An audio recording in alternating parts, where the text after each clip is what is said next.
I'm not sure, but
laughing. I saw that happening. I also noticed on that last verse, how many of us were doing peace as jazz hands? It's okay. It's all right. It's all good. When you put peace and joy together, I'm thinking you might get love. What you think? I just made that up off the top of my head, Reverend D. I need to patent it before the day's over. Okay. All right, I got a few quick announcements for you. August special focus for our Sacred Community Action is teacher supplies. The list is out there in the lobby. Kleenex, hand and surface wipes, hand sanitizer, etc. For Pennington Elementary, they are our adopted elementary school that we work with, so please be sure if you're going to Kroger or Aldi or wherever it is you go this week that you pick up a little bit of extra for those teachers. This afternoon, I gotta catch my breath. I'm still Lovejoy and Peace and all over the place in here. Okay. This afternoon at 2 o'clock, Leslie Martin, a past life regression therapist, will be offering a guided meditation and past life information. For those of you who believe you were Cleopatra, I think it can only be one of you. I'm not sure, but maybe, I don't know, maybe Cleopatra spawned into several different people. But nonetheless, this afternoon at 2 o'clock, past life regression. I've heard she's a lovely, lovely human being. I have not met her yet, but please show up this afternoon at 2 o'clock. You got enough time to eat lunch and get back here. There's a flyer posted in the foyer with more information, or I'm sure you can talk to Becky Astorita after the service and she can tell you all about it.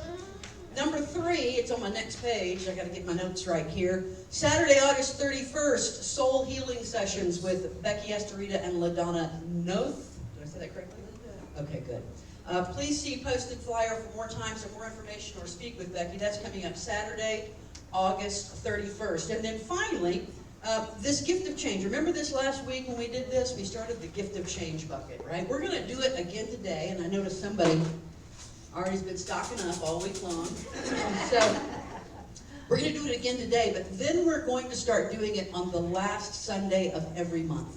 So we'll talk about it a little bit, remind you every now and then, so that you can be saving up your quarters and your pennies and your nickels and your dimes and your Susan B. Anthony dollars that are still wandering around somewhere out there. And you can bring them on the last Sunday of the month. Sound good? Yeah. Sounds good. Awesome. Let's stand up and sing again, shall we?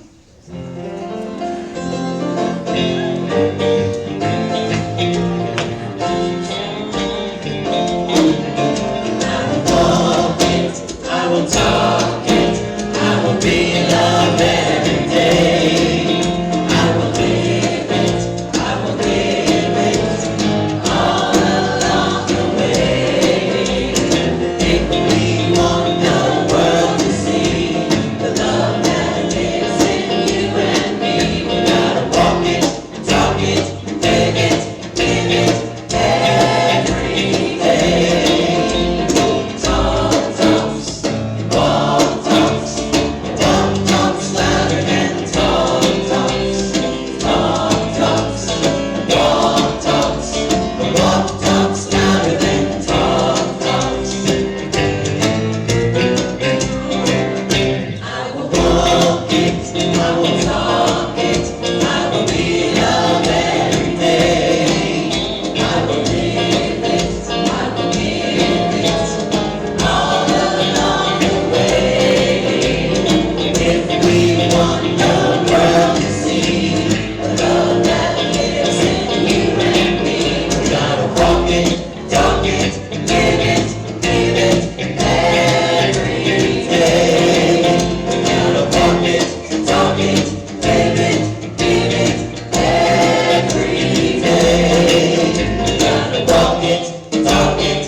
This morning. You might have noticed these up here. That means our special musical guests today are the Voices of Unity. The Voices of Unity fan club is in the house, so we appreciate you being here. I've got a few more quick announcements. Coming up on September 8th, that's 2 weeks from today.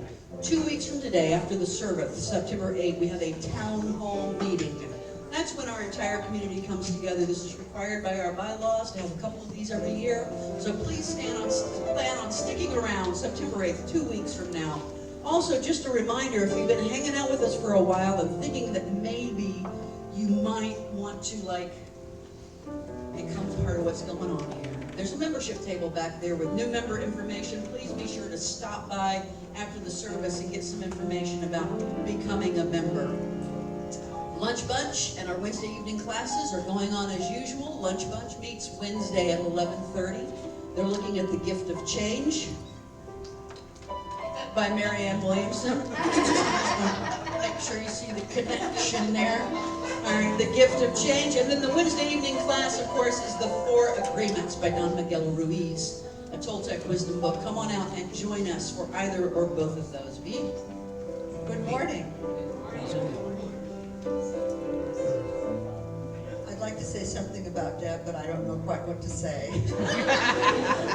You are amazing. I'm going to ask the other prayer chaplains to either stand or raise your hand, please. Please know that the prayer chaplains are here to pray with you if you would like a word of prayer after the service or any time. Thank you. Today we talk about freedom. The sacred reading. I am only free when I realize that I belong no place and every place. The price of this realization is high. The reward is great. The affirmation. I am willing to show up and be me, courageous and vulnerable. Together. I am willing to show up and be me, courageous and vulnerable. Toni Morrison once stated, freeing yourself was one thing, claiming ownership of that freed self was another. That statement speaks to the question of belonging and the courage to stand alone. Isn't that the divine walk each of us takes every day? This walk is one of a wild heart, a strong back, and a soft front. All too often our strength comes from fear, not love. Instead of a strong back, I've defended myself with a heavy shield in the front, leading to a weak, curved spine. I am willing to change that today. How would I be more me with a strong back? When I develop a strong, flexible spine, then I can develop a front that is soft and open. It is then that I can accept care and compassion, and then that I can truly become tender, being truly transparent, seeing the world and letting the world see me. I am willing to show up and be me, courageous and vulnerable. So I ask that you do a reset breath to start with. Just exhale. Just settle into your seat. And the words of having a strong back, feel your back being fully supported by the seat that you're sitting in. And yes, if you need to adjust, do that.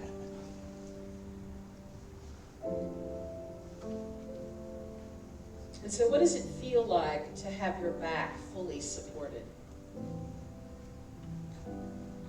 And how do you do that when you're not sitting in this seat? How do you cultivate having a strong back when you're up walking through the world? So begin to visualize yourself walking through the world with a strong back and what you would look like.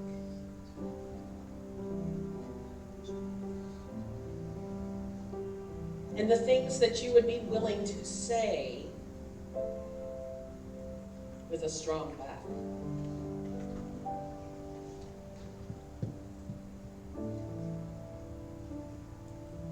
And then as you're walking with this strong back, drop those 18 inches to your heart space.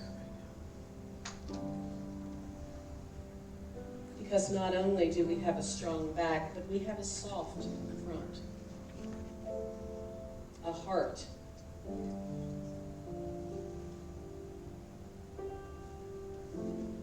A way to be vulnerable, a way to be fully me.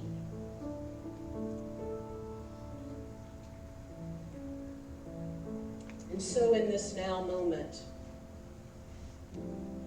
with a strong back and a soft front, I am willing to show up in this now moment as me, in the silence, in the silence.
I am willing to show up and be me.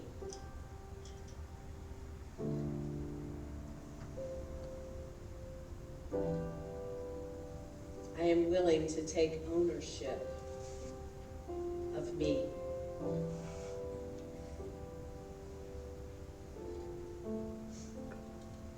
And so with a strong back and a soft front,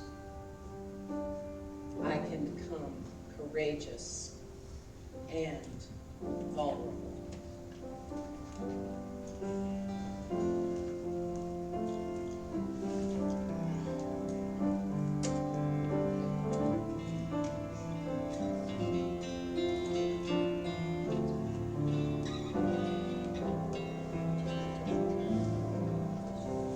Let the words of my mouth, the meditation of my heart, be acceptable to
let you know if the church did that this week.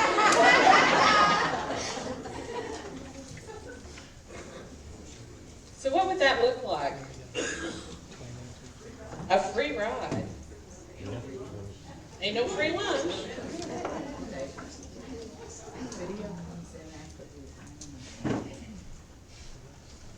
What would it mean for you to embrace that for yourself?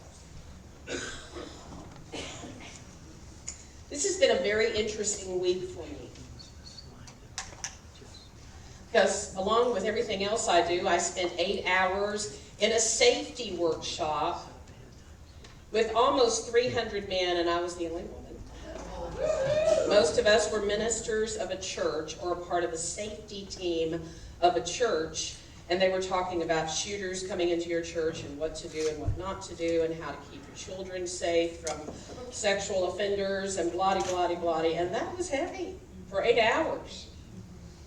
Some of you saw what I posted. It was like, if you don't want to lock your front door, what are you going to do when this person walks through? And there was a man with a Uzi walking through the front door. And then 2 days this week, I've gone to workshops by a Buddhist psychologist. Other side of the spectrum, totally. And then one day, I gave my services to an organization in town called the Tennessee Association of Community Leaders. And they were doing a strategic planning, and I was helping them start that. And it's very interesting that there were some common denominators in all those groups. Everybody's talking about how to create safe environments, loving environments, peaceful environments, free environments for the people that are coming in. But we're all going about it a different way. So everybody breathe. Because that's the dilemma we find ourselves in our world today. You get that? We all have different ideas. The very first time that we ever talked about locking our doors, we had people rear up here. Now people are kind of beginning to have conversations. But the bottom line is, we're all not going to agree. I could throw out any kind of a topic about anything in this room right now, and we could get split and all leave mad at each other. That quickly. That's kind of what's going on in our world, is it not? Yeah. So how do I embrace my own freedom? We did this during the meditation by having a strong back. Putting my shield down. We all walk around in this world with a shield out in front of us. Because I don't want nobody to hurt me, so I'm going to shield my front. Well, how does it feel when somebody bumps into you with their shield? So how do we learn how to do this as human beings? How do we learn how to have a strong back, but a soft front, and a wild enough heart to do what is ours to do? That's what we're going to be talking about today. So last week, we left Jonah here. Those of you that weren't here, this is the story of Jonah.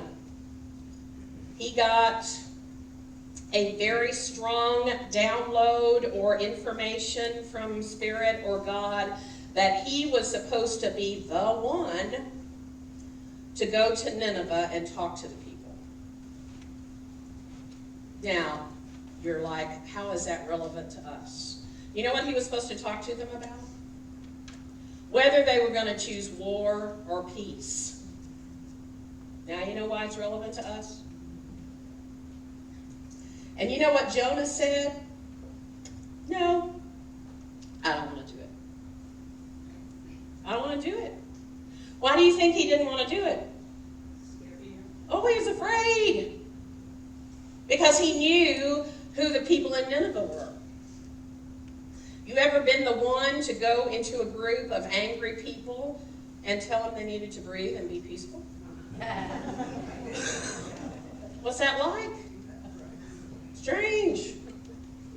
And sometimes those of us that get picked to do that get kicked out. Right? But he said, I don't want to do this. So he ran away. I'm sure none of us have ever run away from what was ours to do. Right? Some of you know you have because you're laughing. But in the story, in the Bible story, which again I'm going to tell you that is just a story. Just a story. Somebody's phone is going. There you go. God's calling you, darling. Go to Nineveh. No. Yay, you. But in the story, he runs away and he gets on a ship and he goes out in the ocean on this ship. And eventually this ship starts tossing around. The storm is horrible. And they're all concerned. And he finally says, it's because of me. Because I'm all conflicted on the inside of me. And I've brought my stuff into this group. And so I'm causing all of this storm. And guess what they did? We're done with you. We don't want you because you're causing us stress. We'll throw you overboard. And so the story goes that he got eaten up by a whale. Very interestingly, those of you that have ever studied spirituality, he stayed there for 3 days. What else has happened for 3 days? How long did Jesus stay in the tomb? 3 days. Number 3 is very important. It's time for you to get your mind and your heart and your gut in alignment, your mind, body, spirit in alignment, your humanness and your spirituality in alignment. That's just an analogy. It took the Israelites 40 years of wandering in the wilderness. It takes as long as it takes. Okay? But at some point in time, here's the next picture. Does he look excited? Do you remember what I said to you last week? You're going to go to Nineveh whether you want to or not. Because the whale finally puked him up on the shore of Nineveh. Uh-oh. So what does that tell me about if I know that there's something that's mine to do and I try to not do it? What does that tell me about it? Start packing. Because I can run away. I said this last week, most of you finished it. No matter where I go, there's me. It's going to find me. Whatever the issue is, whatever the stuff is. So, what does it take me to get there? It takes what we're talking about today. It takes me having a strong enough back to support whatever that is for myself. Somebody stuck their arrow.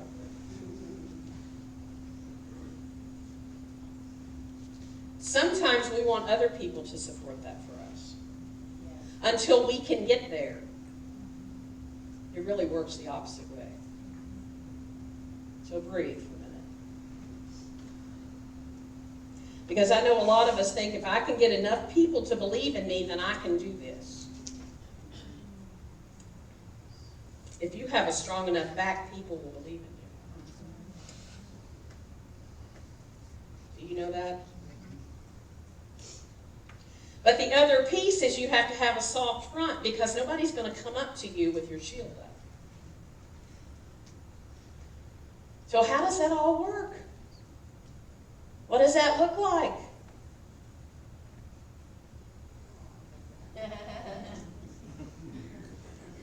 What do you see when you look in the mirror? What do you really see about yourself? Do you see the strong back and the soft front and the wild heart? Or do you see the hunkered down person that's scared to death to move forward? What do you see when you look in the mirror? Michael, I'm not moving until I make sure you got your picture right. So the way you begin to see the lion in the mirror is be impeccable with your words about yourself first. Remember, we can't just assume everybody else is going to come around me and start saying wonderful things about me if I'm saying horrible things about me all the time. I can't assume that everybody's going to go, you need to go do this, unless I know that I need to go do this. That's the second part. In the 4 agreements, that's agreement number 2. Remember, agreement number 1 is the one you have to get first before you can ever begin the rest of the journey.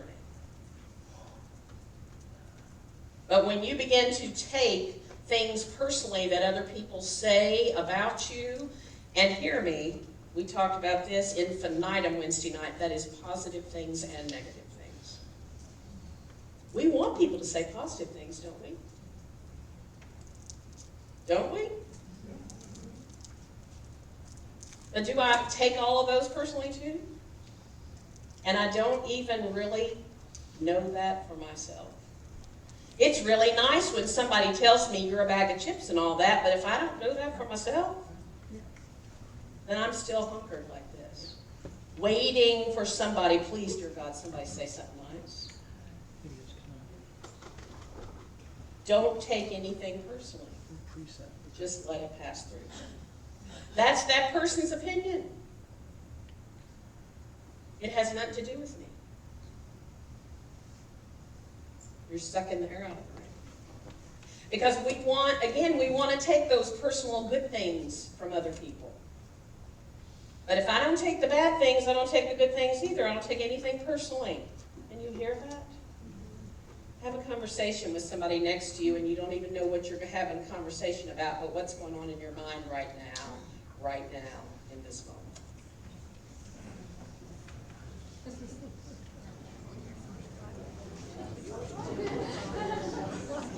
Those of you that this is the first time we do talking service.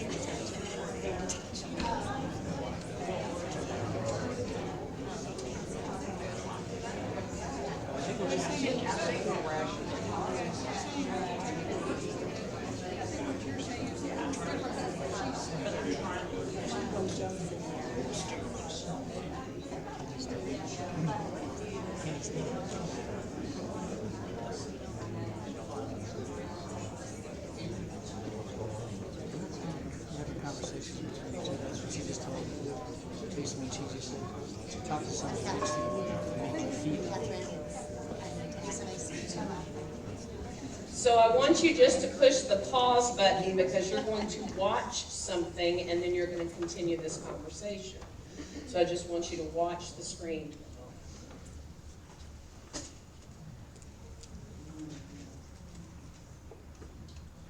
There's this part from Braving the Wilderness that it really changed me. It's the practice that came from the book, and it is, don't walk through the world looking for evidence that you don't belong, because you will always find it. Yes. Don't walk through the world looking for evidence that you're not enough, because you'll always find it.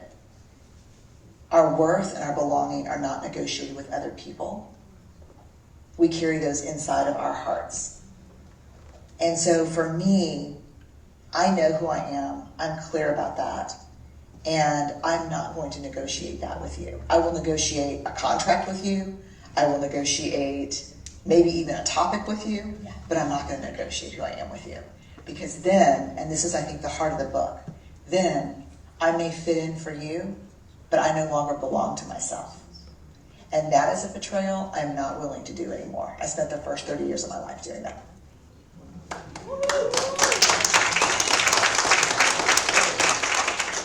So continue your conversation about not negotiating your self-worth with anybody else.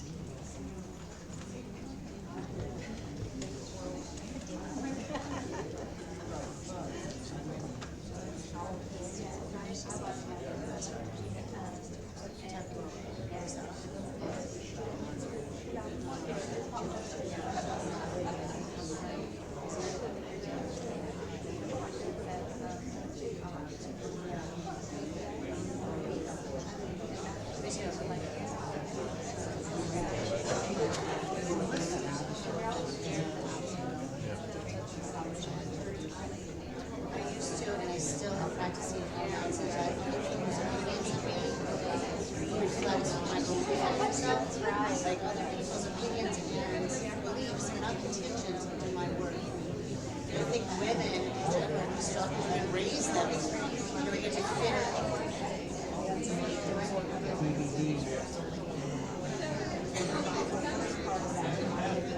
So you have to replace yourself.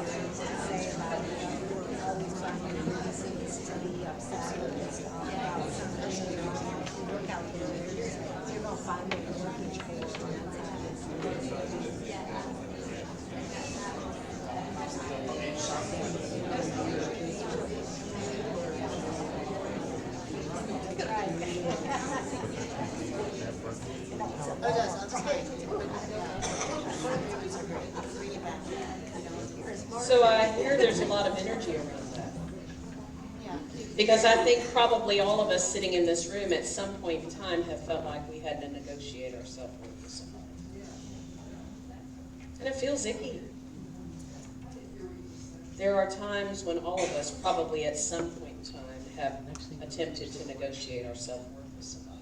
That feels icky. It's like, why should I have to negotiate that with you? But we've set up the world kind of that way. We have evaluation systems in just about every organization we have.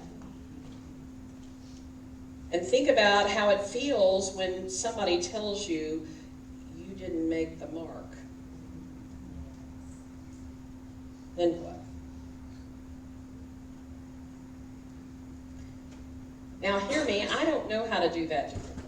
I'm sitting here looking at a college professor and someone on the Metro School Board. But what I do know is when you walk into someone's office and they tell you you haven't done X, Y, and Z and you haven't made the mark, your self-worth generally goes. And think about what it does to the person who has to say that. That doesn't feel good either. Part of it is the consciousness of our world. So hear me, this is a bigger topic than we can even begin to understand. But if this rings anybody's chimes, this is an amazing book to read. It's by Brene Brown, Braving the Wilderness. And she will tell you it takes as long as it takes for us to understand that even if in this organization I miss the mark, that does not mean I'm not a worthy person. It doesn't mean that. It may mean I'm in the wrong place or the wrong seat on the bus. Does that make sense?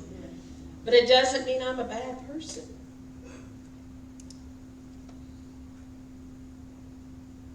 So what does it mean to have a strong back? Everybody gird yourself, because this next thing is going to be interesting.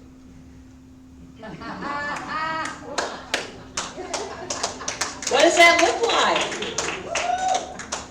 Now remember, that's a strong back and a soft front. We're going to get there, so that doesn't mean you can pull out your Uzi and blow them away with your words.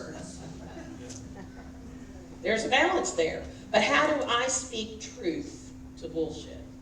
You ever had somebody sitting there telling you a bunch of bullshit? No. How do you speak truth without being nasty? How do you speak truth without running away? How do you do that? You know, if we all understood how to do that 24/7, we would already be enlightened and flying up there with the angels, probably.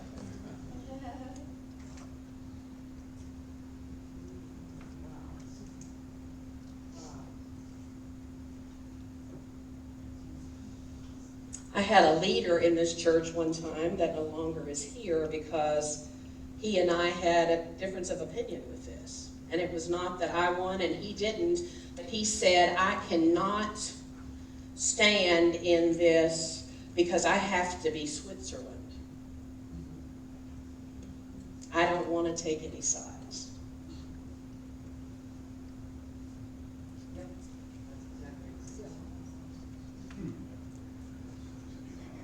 Can you hear that?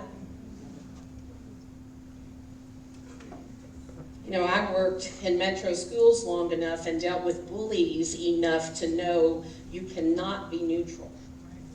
And occasionally the little boy or the little girl that was a bully, I loved her family or his family. But the bottom line is they crossed a line.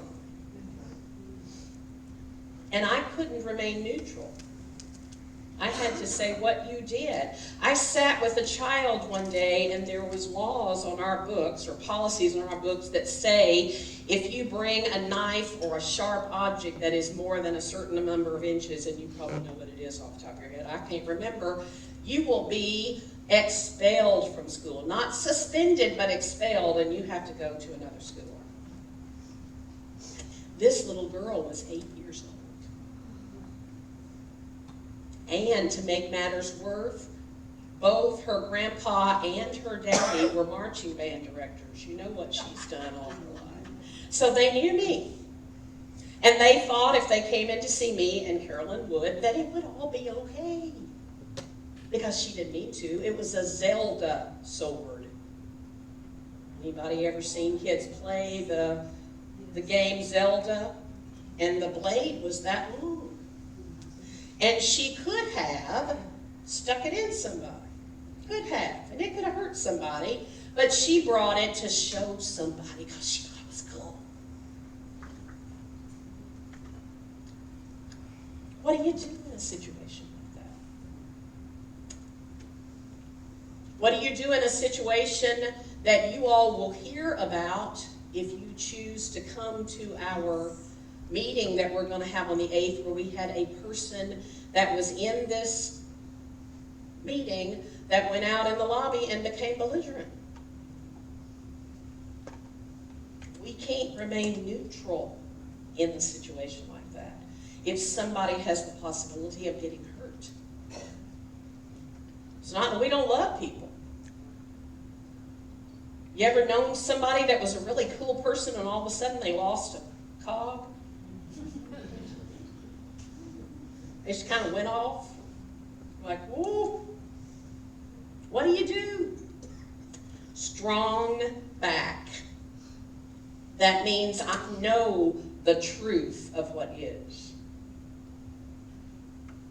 And for us as a community, for us as a world to be safe, this is what is.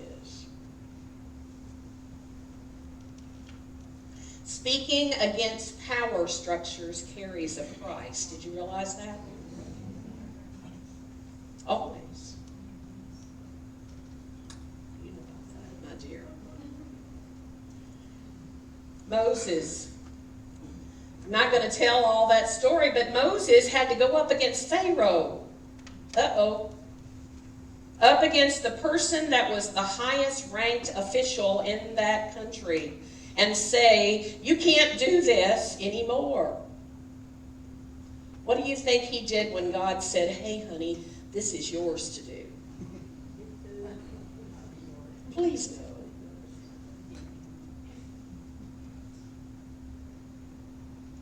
What happened to him when he spoke against the power structures of the day? That's why we're all scared. That's why we don't want to speak against power structures, because history has said that doesn't help me at all.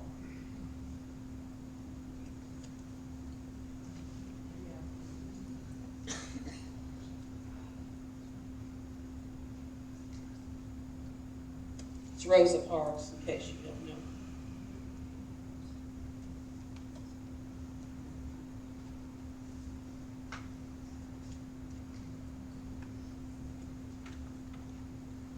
So again, I feel a lot of the air sucked out of the room.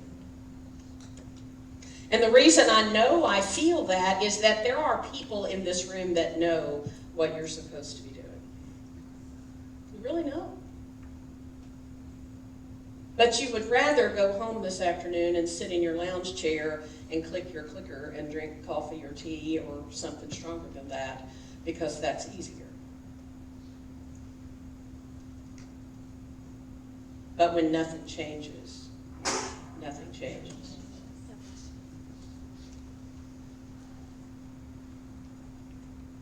So everybody breathe. This one's easier. That was the strong back. Soft front. What would it mean to have a soft front? It doesn't mean I let people walk all over me. It just means that people can know me. Know me. Not just know of me, but know me. You know, when I went to the first of the Buddhist workshops on Thursday night, there was this woman that walked up to me and she said, I know you. Really? You think so? She said, well, you're my friend on Facebook. Well, that's interesting. Do we really know people? I mean, what does it take to really know somebody? And when am I willing to allow somebody to know me? That's a biggie. Isn't it? Yes.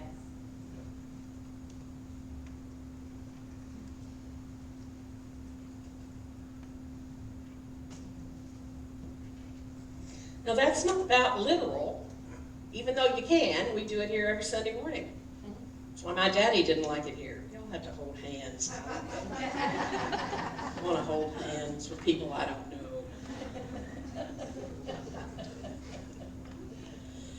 What does it mean to hold hands with strangers?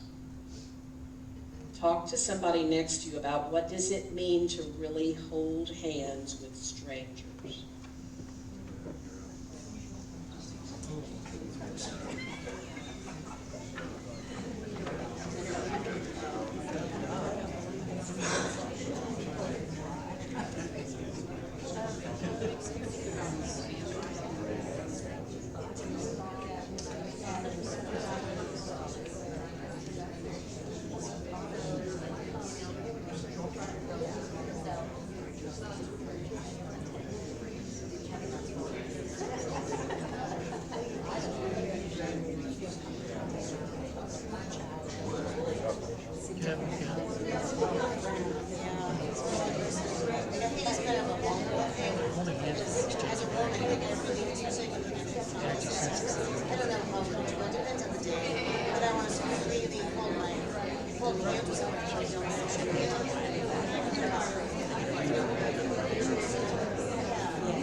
David's, it's the same, it's just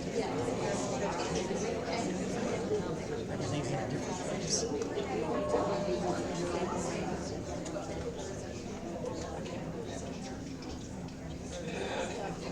So it was interesting that I had Hema Chodron in this talk because then I spent 2 days at a Buddhist psychology workshop and I got some of the same information. We, especially in New Thought, don't want to suffer. Please no, dear God. But as long as we're connected to these human bodies and we have 5 senses, there's going to be something. Somebody's going to die. Something's going to come across our radar screen.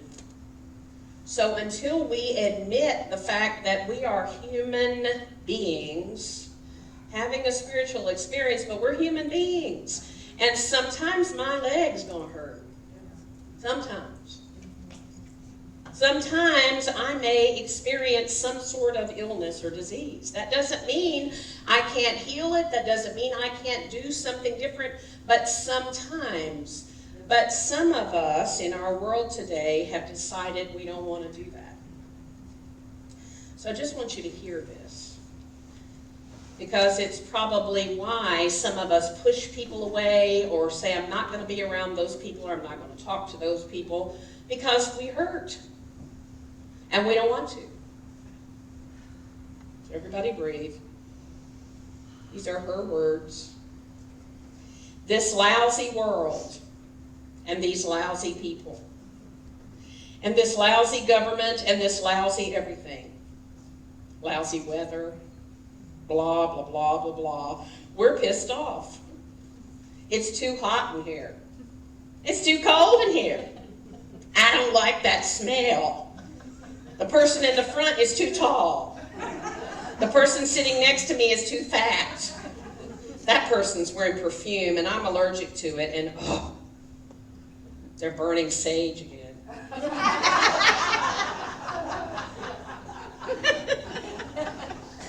It's like being barefooted and walking across blazing hot sand or across cut glass or in a field with thorns. Your feet are bare and you say, this is just too hard, and it hurts, and it's terrible, and it's too sharp, and it's too painful. But you know, I have a great idea.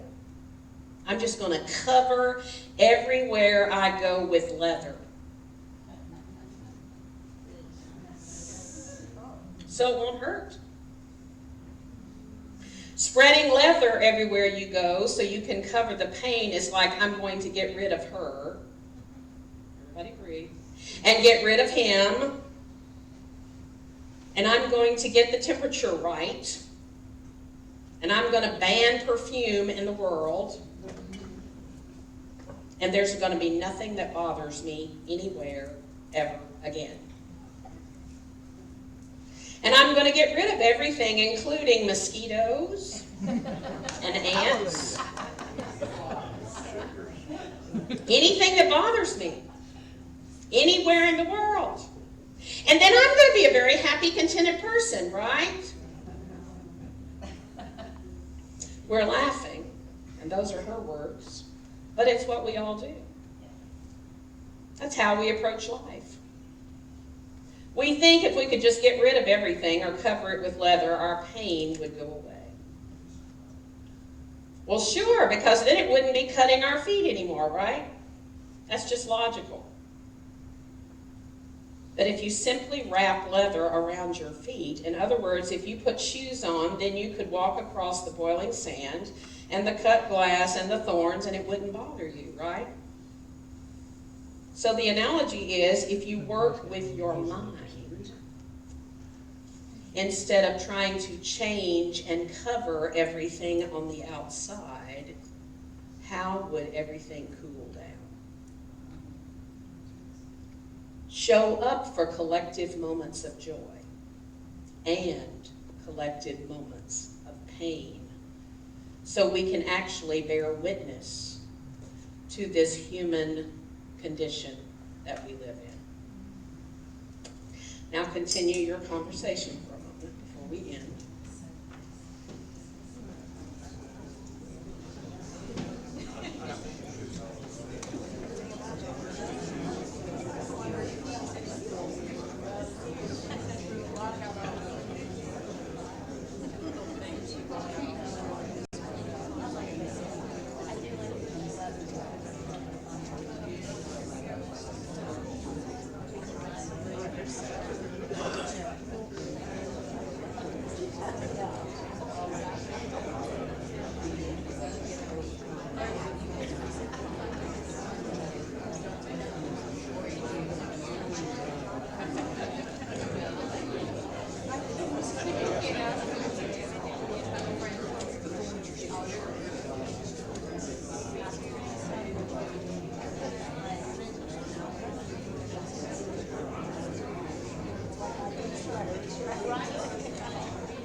few of you in the room that actually know who this man is.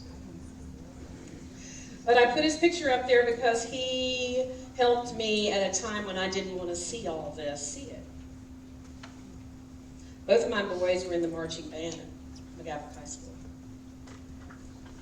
McGavock High School, if you've ever been over there, when there's a football game, you are right up at the Two Rivers Golf Course. You're just out there with all kinds of things. Most high schools are like that. Hear me, there is no way to secure anybody at a football game. No way. But we as parents wanted to know that our children were safe all the time. And it's your fault if they're not, because you're the principal of the school. That's Robin Wall. He's God there, right? And he does an amazing job. If you've ever been to a football game there, when the football game is over with and the marching band is finished, they walk out to a back road, back behind the school, between there and the golf course, and walk around about a block and turn in another place in the back of the school and walk into the marching band room where they take their costumes off, they put their instruments up. One evening, when my boys came home, they were in a mess. And one of the kids had been beat up back in the back of the school by a gang of people who didn't even belong to that school, weren't there for the football game, messed up his mouth in such a way that he could not play the trumpet for almost a month. Band Booster Club. We were all livid. So we had a meeting with Dr. Wall. And very succinctly, he listened to everything we said, and he said, I can put more lights out there. I can even get police officers to walk with them, parents can walk with them, but I cannot promise you that they are not going to get hurt, or that somebody's not going to hurt them, or that somebody's not going to come from across the way and have a gun and shoot them all.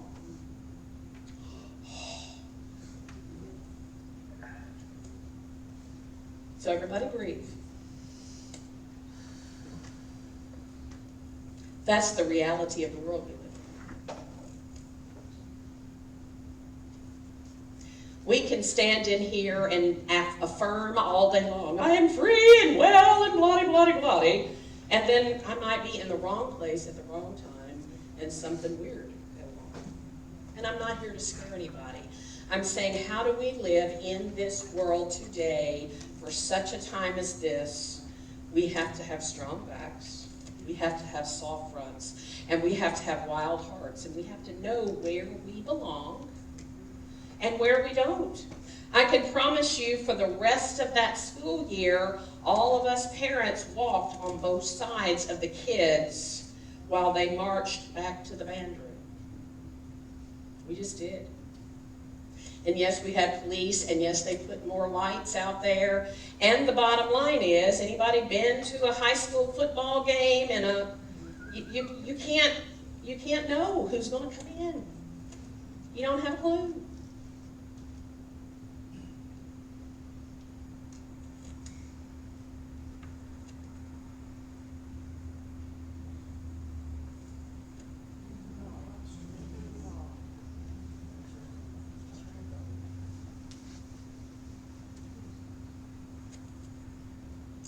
Because one of the things we began to understand is one of the members of the gang had used to be in the band, and somebody had competed against them, and they had lost their chair in the band. That's the way all that works. And they got mad. And guess who they had lost their chair to? This guy that was playing a trumpet, who was amazing. And so they decided to create a little group of boys that would come in and beat him up. High school weirdness. But it happens with adults too. And what began to happen later is that those boys sat down and had a conversation with each other and healed some of that with the band directors, because people are hard to hate up close. Move in. But what we do as human beings is the minute I don't like you, I'm pushing you out and moving away, and I'm not going to ever talk to you ever again. That's what we do. Brave people. I'm talking to myself too, not just all of us. We all do it. So how do we learn to live with a wild heart? We have a picture of it over here. We say that's who we are here until we're scared to be that. Right?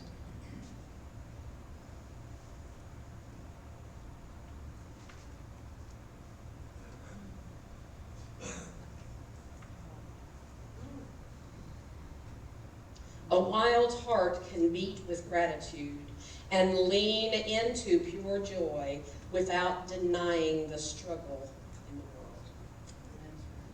Or the struggle that anybody else is having at any given moment, because it could be mine tomorrow. So how do we do that? We do that really well around here, I'm going to tell you. Because we shift. You know, it's always an internal working. The 2 days that I've spent with this Buddhist psychologist, he's like, I decided, okay, I'm doing it right. He said, Denise, if you are trying to make everybody okay, and if you're trying to make everybody feel better, close your doors now and go home. I was like,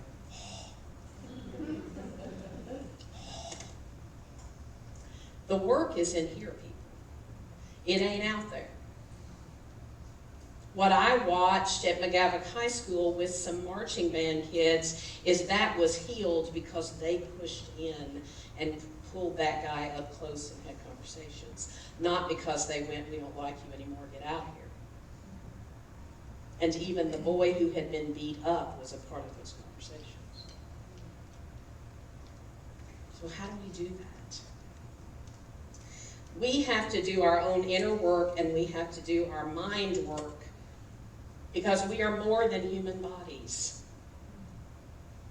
I won't go into the conversation we heard, because Becky heard it too with me yesterday, about mind. We talk about mind all the time, but do we really know what it is?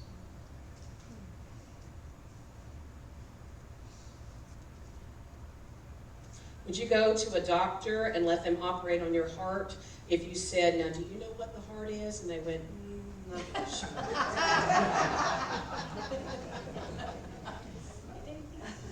Do you know where it is? Well, not really sure. Think about the mind. There's all kinds of debates about where it is or what it is. But those of us that even do therapy with people are not really 100% sure. Just kind of rooting with something out there and hoping that we root in the right direction. So I'm going to ask the choir to come up here, and they're going to help you do the first shift in what this means to fully shift your consciousness and do your own inner work. Because yes, we're going to struggle. Yes, we're going to have things that we don't want to deal with. But we also have the flip side too.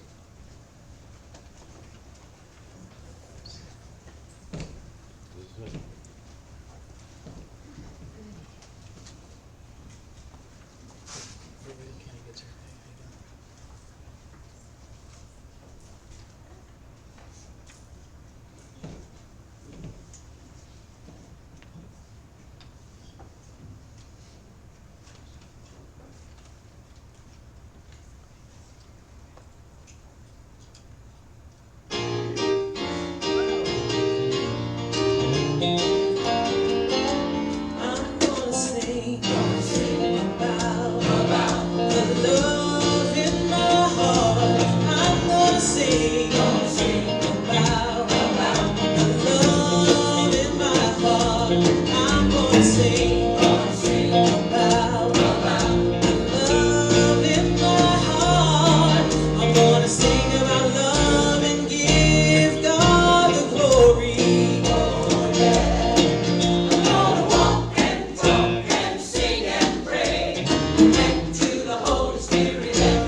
sacred walk of abundance,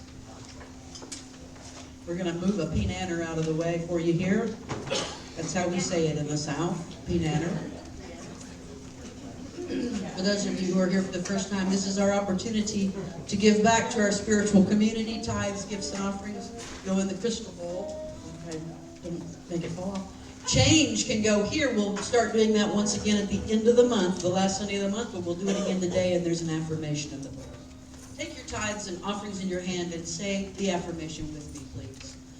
May we cherish the gifts of the Creator we have been given. May we hold the beauty of this world close to our hearts. May we embrace the spirit of giving and receiving on earth.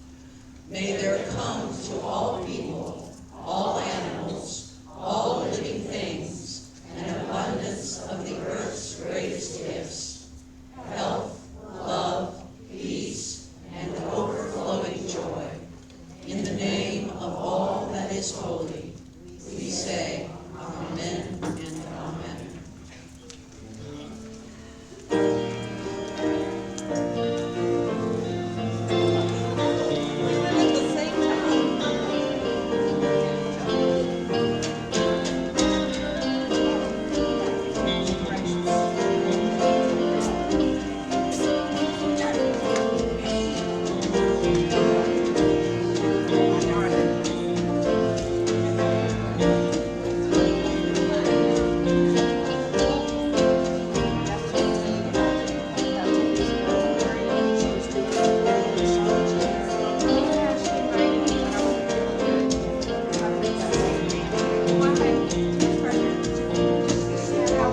Well, how are you?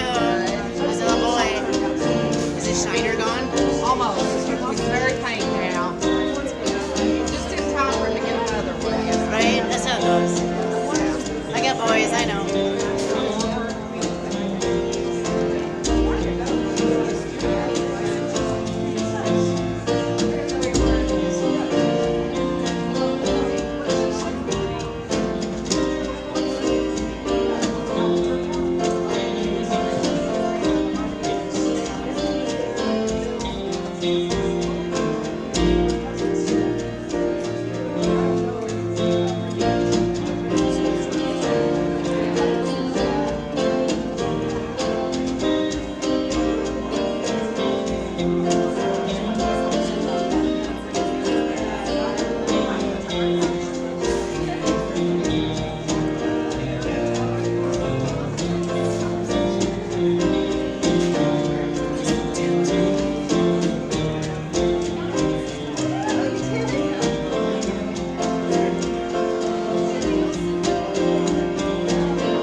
hands and our hearts and our minds. We bless these tithes and offerings, and we know that they have been given from that soft heart, that place of love within each of us, and that those monies will come through this ministry and back out into the world to bless all of those who receive. May each of us begin to pay closer attention to the things we say about ourselves, and that we walk our talk. And so it is. Amen. And so it is. Don't forget, 2 o'clock this afternoon, past life regression therapist Leslie Martin will be here. Keep that on your radar. So go out to lunch, talk about your future, come back and talk about your past. Say this with us, please. The light of God surrounds us. The love of God enfolds us. The power of God protects us. The presence of God watches over us. Wherever we are, God